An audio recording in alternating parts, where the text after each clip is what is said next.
What's up, everybody? It's your favorite speech impediment's favorite nerd, and today we are looking at Iron Factory Sea Spray, which they call Surfing Arrow. As you can see, mine is custom. This is all known to me from Robert D, and this is how he sent it to me, as a little gift for me. He is a complete lunatic. Anyway, we will take a look at this guy. I'm going to remove his mask. It's just a piece of paper that Robert taped on.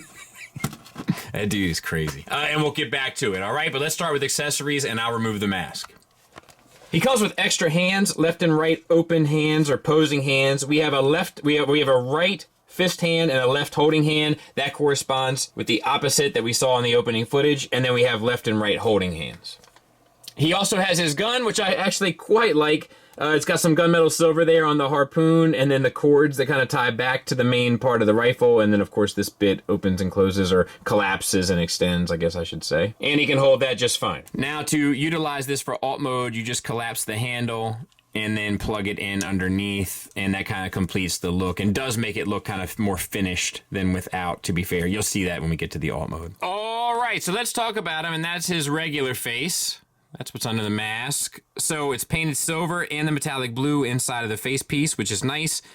Articulation-wise, a little tricky to get to, which he said it would be. The head is on a ball peg. The ball peg is connected to a hinge at the bottom, so you can get up to there, down to there, swivel left and right, and confuse sea spray face. So that all works pretty fine. This piece can be angled back a bit to kind of get access to the head to articulate it a bit, or you can have it straightforward and with some silver accents there. As for the shoulders, they're on a ball peg. That ball peg drops down. Not that you would want it necessarily to for robot mode, but you can get it up to 90 degrees, plus the swivel around, and then we have some black paint on top of the shoulder. We also have this fin here.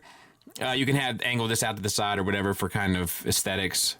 We have a double jointed elbow that gets you the full range, and that's underneath the bicep swivel. No issues there. Little silver accent on the blue. The wrists are on ball pegs, so they can swivel around. Same for the other side. We have a waist swivel, and we have an ab crunch. It's not the most natural ab crunch, but it is there. Speaking of the torso, we have gray and red paint, and I think that's gray. It might be gunmetal. I can't really tell. Articulation for the arms are identical. For the hips, we have T-jointed ball joints that get you the full Van Damme. It also gets you the full Monty. Where the thigh is, there is a thigh swivel. It is another ball peg, so that's a little obnoxious, but not the worst thing in the world. We do a nice little sculpted details in there and a little bit of paint on the pelvis. We have a double jointed knee that gets you past 90 degrees. And then for the lower legs, we have gunmetal here, and then a couple of different color variations. We have an ankle tilt down. It's really a toe tilt, but we'll give him credit. An ankle tilt up, and then a rocker. And then we have some paint accent on there as well. There he is from the back. I mean, pretty cool little figure, honestly. A couple little quirky things, but for the most part, pretty cool little figure. Size comparison wise, there he is with our usual suspects, the old school Iron Factory scale blaster, which is about the same size of, and to include his like hutch over his head, and a Hasbro Legends. There he is with Iron Factory Tarn, so we'll raise it up a bit, so pretty much in line with what you would want there. And lastly, there he is with New Age Megatron, New Age Prime, and Magic Square Optimus. So I don't think you would possibly want any other size comparisons. That should do it, right? All right, let's get him transformed. We're going to spin the head around 180, and we're going to spin the waist around 180. Then we're going to take our legs and do the full Van Damme, and then break at the thigh. So full Van Damme, break at the thigh.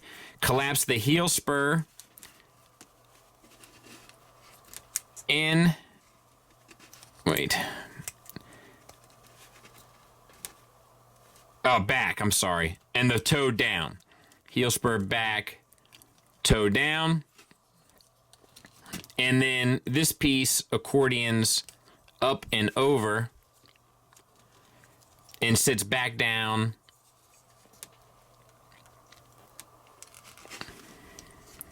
on the thigh.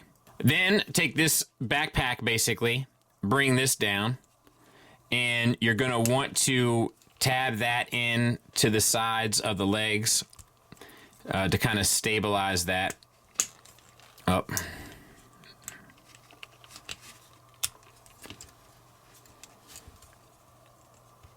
There we go. And then we're gonna bring this yellow piece up, tight little tolerance there. And then we're gonna tuck the head up as well. And then for the arms, we're gonna take those, collapse at the elbow, and this hook has to come and grab that section. You can bend the hand into if you'd like.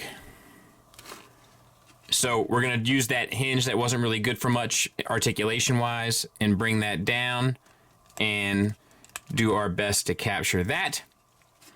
And we're going to do the exact same thing on the other side.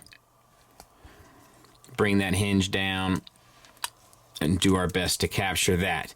And then it's just cleaning up. And Robert joked, he said there's gonna be a lot of cleaning up, Bubba. But I don't think it's too terrible. That being said, I will get him cleaned up and we'll take a look at him. And here it is. And I mean, you could probably get this a little straighter. You had to put a lot of stress in here on these little tabs and stuff with the year I've been having. You know, I'm not doing that. We'll talk about it's a boat, right? So we don't need to worry about if it rolls or not. But we'll talk about a few things. We have silver paint inside of this yellow and nice white paint here, as well as on this green translucent. I do think this is an interesting design. Sometimes, you know, especially in recent Iron Factory releases, I feel like the kind of liberties that they take, which are fair and definitely suit them, that sometimes the liberties they take seem a bit lazier than other times. I would have liked to have seen these hands go away, but other than that, at least this feels like a boat that would exist in this Iron Factory universe, and for that I applaud it. I do like how the bottom has this black kind of layer around it, you know, throughout. I like the cockpit here and how all that works. I think that the transformation's pretty fun, intuitive, and enjoyable, so like I think it's a pretty good piece overall in that regard. There it is next to Tiger Track, so itty bitty little fella. Final thoughts wise, we'll start with the negatives. It's still kind of missing that sort of Iron Factory heavy paint, which I do miss. However, I must say in the same breath that the tolerances are for the most part better than they were when they were adding the paint, so maybe it's a switch off that's worthwhile. I think that ultimately I would prefer the paint. If I was to continue down this trail, or this river maybe, he is a bit like fiddly, and that might be partially to do with me. The fact that I have big fingers and this is a small figure, and trying to get all of that to work, that maybe perhaps for a gentleman like myself, and I use the term loosely, that maybe this isn't the ideal action figure for me in terms of getting the most out of it. Certain things like manipulating the head, but even getting some of the pieces to sort of line up properly for the alt mode, I tend to find perhaps a bit more challenging than many would. They gave him 2 sets of holding hands. I think I would have preferred 2 sets of posing hands. He only has 1 gun, so I kind of feel like they gave me the inappropriate choice there. And I think that's all I got.